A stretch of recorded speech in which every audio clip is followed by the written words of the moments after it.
Hello नमस्कार साथियों, स्वागत है आपके अपने यूट्यूब चैनल बीएसटीसी पाठशाला में। तो बीएसटीसी एग्जाम 2025 और पीटीटी परीक्षा 2025 राजस्थान जीके के इंपोर्टेंट प्रश्नों की ये हमारी क्लास रहने वाली है, जिसमें राजस्थान जीके के इंपोर्टेंट प्रश्न जो पिछले सालों में आपके आए हुए हैं उन प्रश्नों को हम जो पढ़ रहे हैं यहाँ पर। तो ये हमारी लगातार 7वीं क्लास है जो रहने वाली है। तो शुरू करते हैं हमारे पहले प्रश्न से। गणेश्वर का टीला किस जिले में स्थित है? गणेश्वर का टीला किस जिले में स्थित है? तो आपके ऑप्शन है सीकर, जयपुर, उदयपुर, चित्तौड़गढ़। तो साथियों मैं आपको बता दूं, गणेश्वर का जो टीला है आपका सीकर में। कहाँ पर? अगर ऑप्शन में सीकर दिया हुआ है तो सीकर होगा, ठीक है। और अगर नीम का थाना दिया है तो नीम का थाना होगा, ठीक है। दोनों ऑप्शन एक साथ नहीं आएंगे। अभी वर्तमान में जो आपका सीकर और जो नीम का थाना का क्षेत्र है उसमें आपका गणेश्वर सभ्यता है जो आपकी ये आता है, ठीक है। तो सीकर इसमें से ही बिल्कुल उत्तर हो जाएगा आपका ऑप्शन नंबर 1 बिल्कुल। अब चलते हैं अगले प्रश्न की ओर। अगला प्रश्न है प्राचीन सभ्यता स्थल एवं जिले को सम्मिलित कीजिए, ठीक है। एक तरफ आपको सभ्यता दी हुई है, एक तरफ आपको जिला दिया हुआ है, तो आपको सम्मिलित करना है कि कौन सी सभ्यता किस जिले में पड़ती है। तो कालीबंगा आपकी हनुमानगढ़ में बिल्कुल सही उत्तर है। कालीबंगा कहाँ पर है? हनुमानगढ़ में। आड़ आपकी उदयपुर में, बेराट आपकी जयपुर में, गणेश्वर आपकी सीकर में, ठीक है। तो ये बिल्कुल है जो सम्मिलित है। तो ए ऑप्शन आपका ए में होगा, ब ऑप्शन आपको बी में, और स ऑप्शन आपका सी में, और द ऑप्शन आपका डी में होगा, ठीक है। तो ये आपको कूट है जो मिलान करना था, ठीक है। तो नीचे एक सेकेंड, तो नीचे आपका जो ए बी सी डी दिया हुआ है ऑप्शन नंबर 1 बिल्कुल सही उत्तर हो जाएगा इसका, ए बी सी डी, ठीक है। ए का ए में हो जाएगा, ठीक है। बी का बी में हो जाएगा, सी का सी में हो जाएगा, और डी का डी में हो जाएगा। तो ऑप्शन नंबर 1 का बिल्कुल सही उत्तर हो जाएगा साथियों जो, ठीक है। अब चलते हैं अगले प्रश्न की ओर। अगला प्रश्न है कालीबंगा का शाब्दिक अर्थ है। कालीबंगा का शाब्दिक अर्थ है, जो कालीबंगा शब्द का आपको अर्थ पूछा है तो काला पत्थर, जुता हुआ खेत, काली चूड़ियां, उपयुक्त सभी। तो साथियों जो काली चूड़ियां आपका सही उत्तर हो जाएगा, काली चूड़ियां। कालीबंगा सभ्य जो कालीबंगा शब्द का आपका क्या है शाब्दिक अर्थ? काली चूड़ियां साथियों, काली चूड़ियां। तो ऑप्शन नंबर जो 3 है इसका बिल्कुल सही उत्तर हो जाएगा साथियों, काली चूड़ियां। अब चलते हैं अगले प्रश्न की ओर। वह स्थान जिसे प्राचीन भारत का टाटा नगर कहा जाता था। वह स्थान जिसे प्राचीन भारत का टाटा नगर कहा जाता था। तो आपके ऑप्शन है तिलवाड़ा, बाड़मेर, नगर टोंक, रेड टोंक, नगरी, चित्तौड़गढ़। जो रेड टोंक है आपको, जो रेड टोंक है आपका, ठीक है साथियों, इसको ही भारत का प्राचीन टाटा नगर कहा जाता था। ऑप्शन नंबर 3 है बिल्कुल सही उत्तर हो जाएगा, रेड टोंक। क्या हो जाएगा? रेड टोंक है जो बिल्कुल सही उत्तर हो जाएगा साथियों आपका, रेड टोंक, ठीक है। अब चलते हैं अगले प्रश्न की ओर। अगला प्रश्न है आपका, किस स्थान की खुदाई में सुंग एवं कुषाणकालीन सभ्यता के अवशेष मिले हैं? किस स्थान की खुदाई में सुंग एवं कुषाणकालीन सभ्यता के अवशेष मिले हैं साथियों? नगरी, जोधपुरा, सोनारी, बेराट। तो जोधपुरा जो सभ्यता आपकी, जोधपुरा सभ्यता है जो आपकी, इसमें क्या, जो आपके खुदाई में सुंग एवं कुषाणकालीन सभ्यता के अवशेष है जो मिले हैं, ठीक है साथियों, जोधपुरा में। ओके। अब चलते हैं अगले प्रश्न की ओर। अगला प्रश्न है बिजक की पहाड़ी, भीम जी की डूंगरी, महादेव जी की डूंगरी किस जिले में स्थित है? तो जयपुर में, ठीक है। तो जयपुर में साथियों आपकी जो ये तीनों दी हुई है आपकी, ये जयपुर में आपकी साथियों कहाँ पर है? जयपुर में। बिजक की पहाड़ी, भीम जी की डूंगरी, महादेव जी की डूंगरी, ये कहाँ पर है आपकी? जयपुर में स्थित है। तो ऑप्शन नंबर 1 है बिल्कुल सही उत्तर हो जाएगा साथियों इसका। अब चलते हैं अगले प्रश्न की ओर। प्राचीन भारत के प्राचीन टाटानगर से विख्यात राज्य के पुरातात्विक स्थल रेड टोंक में किसका एशिया का सबसे बड़ा भंडार मिला है? रेड टोंक में। तो आपके प्राचीन लौह सामग्री है साथियों, प्राचीन लौह सामग्री का सही उत्तर हो जाएगा आपका, जो आपकी रेड टोंक सभ्यता है, रेड टोंक सभ्यता आपकी, इससे प्राचीन लौह सामग्री मिली है साथियों, प्राचीन लौह सामग्री जो मिली है, ठीक है। अब चलते हैं अगले प्रश्न की ओर। पुरातात्विक महत्व के स्थल और उनसे संबंधित जिलों के युग में कौन सा सही नहीं है? तो नगर कहाँ पर? टोंक में है साथियों, सही है। सोनारी आपकी झुंझुनू में है, सही है। नगरी चित्तौड़गढ़ में, ये भी सही है। कालीबंगा हनुमानगढ़ में है साथियों आपकी, गंगानगर में नहीं है। तो इसका जो गलत पूछा आपका, कौन सा युगम सही नहीं है, तो ये कालीबंगा है जो आपकी हनुमानगढ़ में है। तो ये इस प्रश्न के हिसाब से कालीबंगा गलत है, ठीक है। कालीबंगा हनुमानगढ़ में होना चाहिए था, लेकिन इसमें गंगानगर दिया हुआ है, ठीक है। अब चलते हैं अगले प्रश्न की ओर। राजस्थान की प्राचीन सभ्यता आहड़ की खोज किस विद्वान ने की थी? राजस्थान की प्राचीन सभ्यता आहड़ की खोज किस विद्वान ने की थी? तो आर.सी. अग्रवाल ने, ठीक है साथियों। जो आहड़ सभ्यता आपकी, जो राजस्थान की सभ्यता है आहड़, इसकी आर.सी. अग्रवाल ने सर्वप्रथम है जो खोज की थी साथियों। खोज किसने की? आर.सी. अग्रवाल ने, ठीक है। आर.सी. अग्रवाल ने ही आर्य सभ्यता की खोज की थी। ऑप्शन नंबर 1 बिल्कुल सही उत्तर हो जाएगा साथियों आपका। अब चलते हैं अगले प्रश्न की ओर। किस पुरातात्विक स्थल को पूर्व में मालव नगर कहते थे? किस पुरातात्विक स्थल को पूर्व में मालव नगर कहते थे? तो आपके नगर टोंक को प्राचीन काल में मालव नगर के नाम से जाना जाता था। ठीक है, नगर टोंक को प्राचीन काल में मालव नगर के नाम से जाना जाता था। ओके, अब चलते हैं अगले प्रश्न की ओर।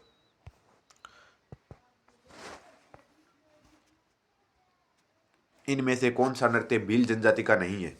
इनमें से कौन सा नृत्य है जो भील जनजाति का नहीं है साथियों? एक सेकेंड।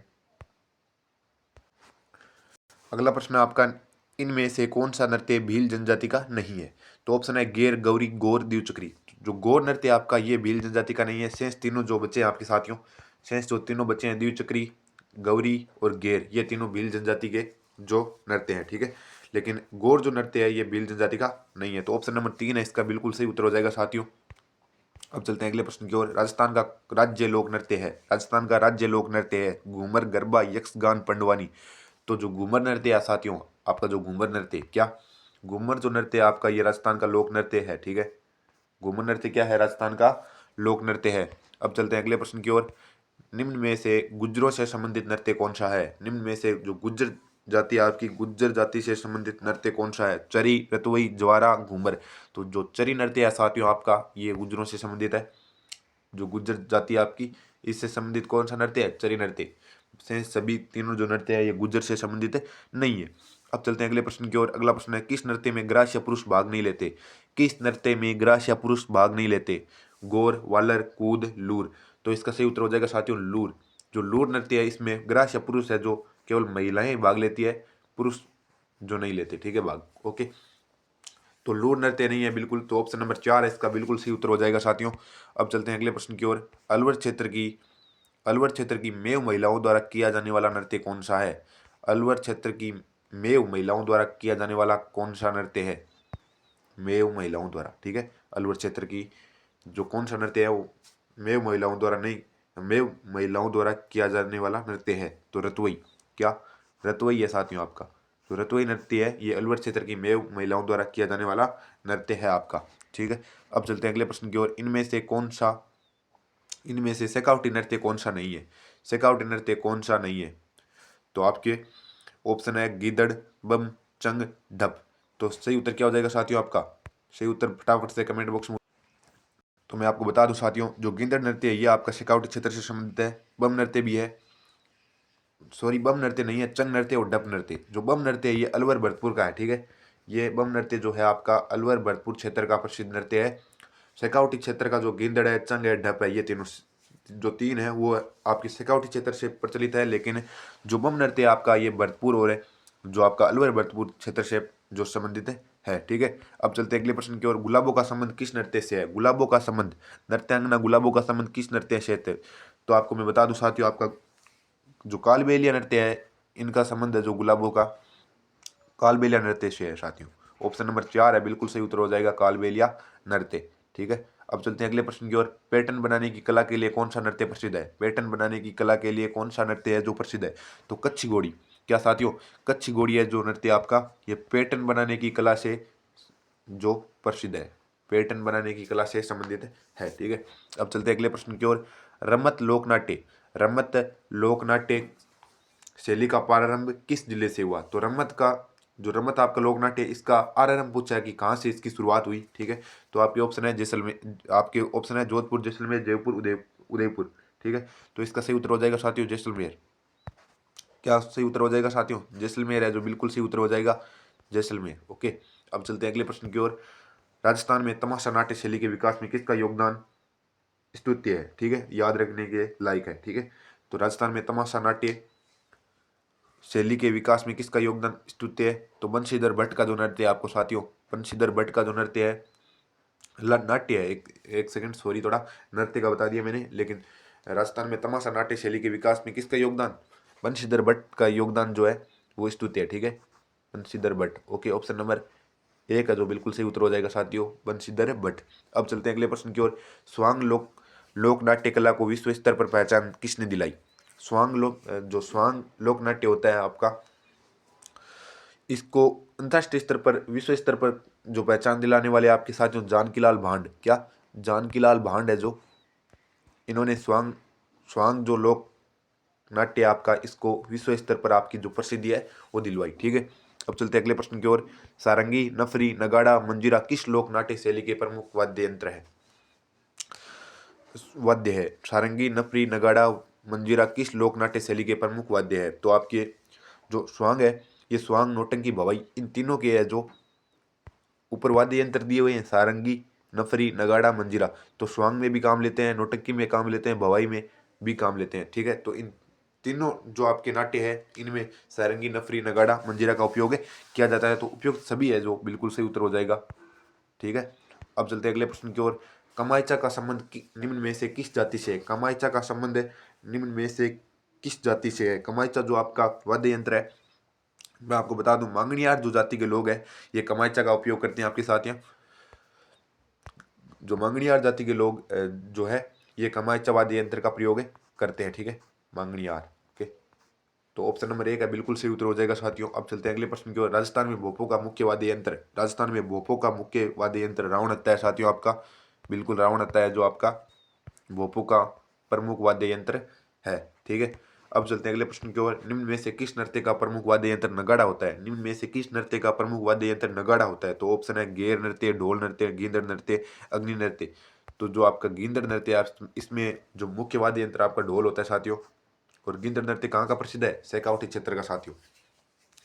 तो ऑप्शन नंबर 3 है इसका बिल्कुल सही उत्तर हो जाएगा साथियों। अब चलते हैं अगले प्रश्न की ओर। तेरह ताली नृत्य का प्रमुख वाद्य यंत्र कौन सा है? तेरह ताली नृत्य का प्रमुख वाद्य यंत्र कौन सा है? तो मंजीरा, चंग, झांझ, श्रीमंडल।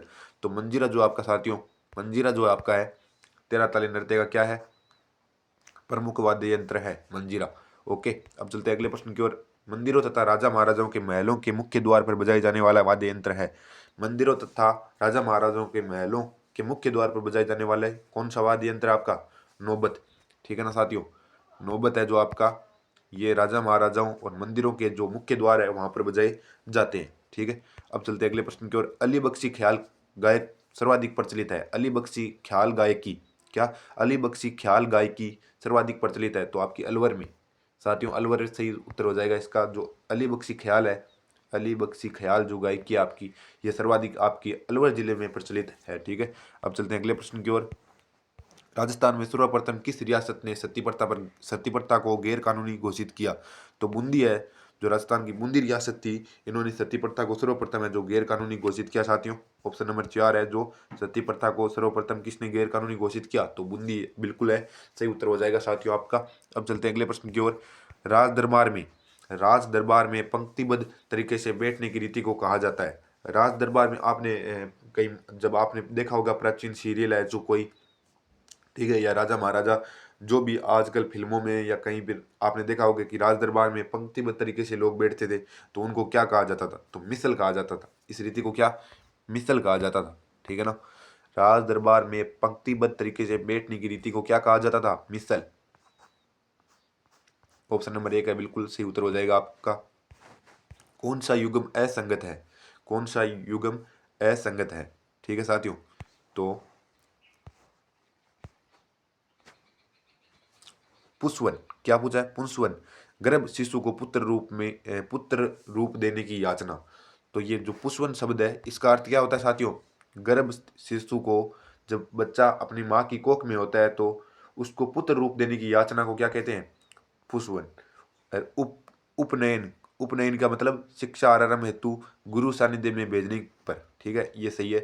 समावर्तन, शिक्षा समापन पर गुरु दक्षिणा देकर गुरु का आशीर्वाद लेना। तो ये है समावर्तन। ठीक है, अब अगला है सीमंतोन्नयन, बच्चों को अमंगल से बचाना। तो ये बिल्कुल है जो गलत है आपका साथियों। शेष तीनों के अर्थ है वो सेम है, लेकिन सही उत्तर है, लेकिन जो ये सीमंतोन्नयन है, इसका अर्थ है बच्चों को अमंगल से बचाना नहीं है।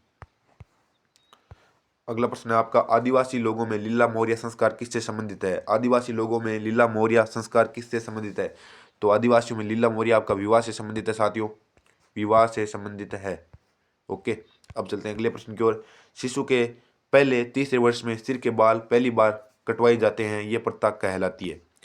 आपने देखा होगा कि छोटे बच्चों के जब पहले या तीसरे वर्ष में जो बाल बाल है वो जो किसी देवता को या देवता के नाम पर चढ़ाए जाते हैं, या उनके बाल है जो पहली बार कटवाए जाते हैं, तो इस प्रथा को क्या कहते हैं?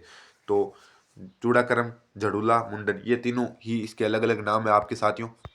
कई जगह मुंडन बोला जाता है, कई जगह झड़ूला और कई जगह चूड़ाकर्म। तो ये अलग अलग क्षेत्र के जो शब्द है, बाकी एक ही चीज है ये।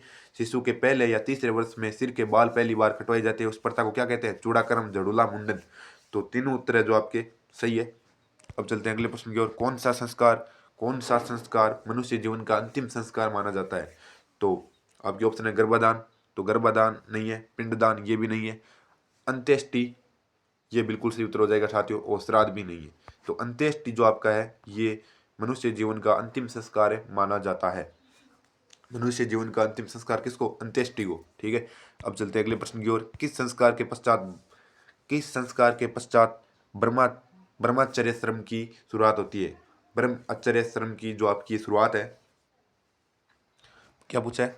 किस संस्कार के बाद ब्रह्मचर्याश्रम की शुरुआत होती है? ठीक है, तो विद्यारंभ, उपनयन, समावर्तन, चूड़ाकर्म। तो जो उपनयन है आपका साथियों, क्या उपनयन जो आपका है साथियों, इस संस्कार के बाद आपके जो ब्रह्मचर्य श्रम की शुरुआत होती है। तो उपनयन का मैंने आपको बताया था ऊपर, एक सेकंड देख लीजिए आप। उपनयन का क्या? शिक्षा आरंभ हेतु गुरु के सानिध्य में भेजने पर।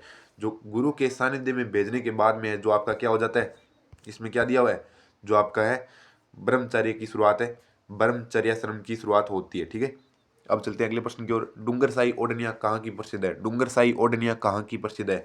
तो आपकी जोधपुर की। कहाँ की साथियों? जो जोधपुर है आपका, यहाँ की डूंगरसाई ओढ़नियां है वो प्रसिद्ध है, इनको डूंगरसाई जो ओढ़नियां बोला जाता है। ओके, अब चलते हैं अगले प्रश्न की ओर। किस वस्त्र का संबंध पुरुषों से नहीं है? किस वस्त्र का संबंध पुरुषों से नहीं है? आत्म सुख, गुगी, नानड़ा, अचकन। तो आज जो नानड़ा है आपका, क्या इस वस्त्र का जो ये वस्त्र है आपका, ये पुरुषों से संबंधित है? नहीं है साथियों, नानड़ा क्या नहीं है? पुरुषों से संबंधित नहीं है। जबकि गुगी, अचकन, आत्म सुख ये तीनों पुरुषों से संबंधित है जो आपके वस्त्र है। ग्रामीण क्षेत्र में पुरुष शहरी शहरी के ऊपरी भाग में पहनते हैं। ग्रामीण क्षेत्र के पुरुष शहरी के, एक सेकंड, शहरी नहीं, शरीर के, सॉरी थोड़ा बोलने में मिस्टेक हो रहा है। ग्रामीण क्षेत्र में पुरुष शरीर के ऊपरी भाग में पहनते हैं। ग्रामीण क्षेत्र में पुरुष शरीर के ऊपरी भाग में पहनते हैं। तो अंगरखी, अचकन, चुग्गा, तो ये सभी है जो ग्रामीण क्षेत्र के लोग हैं, जो ग्रामीण क्षेत्र के जो पुरुष है ये अपने ऊपरी भाग में जो कुर्ते के समान जो पहनते हैं। ओके, तो अंगरखी, अचकन, चुग्गा। अगले प्रश्न की ओर चलते हैं। महिलाओं की ओढ़नी पोमछा का रंग कैसा होता है? तो पीला होता है साथियों। जो पोमछा होता है आपका, महिलाओं की जो वेशभूषा, जो ओढ़नी होती है, महिलाओं की जो ओढ़नी होती है, जो पोमचे का रंग आपका पीला होता है साथियों। क्या होता है? पीला होता है, पीला रंग का पोमचा होता है। ओके, तो ऑप्शन नंबर 3 है बिल्कुल सही उत्तर हो जाएगा साथियों। तो आज की क्लास के जो प्रश्न थे, इनकी भाषा थोड़ी डिफिकल्ट थी, लेकिन प्रश्न है ऐसे ही पूछे जाते हैं आपके एग्जाम में। जो पीटीटी और जो आपके 20 शिक्षक परीक्षा है, इसमें जो आपकी राजस्थान की कला संस्कृति है, इससे काफ़ी प्रश्न पूछे जाते हैं। भूगोल से उतने पूछे नहीं जाते, लेकिन कला संस्कृति से पूरे प्रश्न आपके जो अच्छे अच्छे क्वालिटी के प्रश्न आपसे पूछे जाते हैं। तो इस प्रकार के प्रश्न ही आपके लिए जो कला संस्कृति पर आपको है मुख्यतः ध्यान देना है आपको साथियों। राजस्थान जीके में कला संस्कृति का महत्वपूर्ण योगदान जो आपका रहता है। ओके, तो ये थी हमारी आज लगभग 19 मिनट की क्लास है जो हो चुकी है। बाकी क्लास में आपका कोई डाउट है तो कमेंट बॉक्स में बता दीजिए। ओके, और बीच बीच में एक दो शब्द है जो मुझसे गलत बोले गए हैं, ठीक है, किसी कारणवश, तो उसके लिए आप सभी से मैं गुजारिश करता हूँ कि मुझे इस चीज़ के लिए माफ़ करना। ओके, बाकी मिलते हैं नेक्स्ट क्लास में। ओके।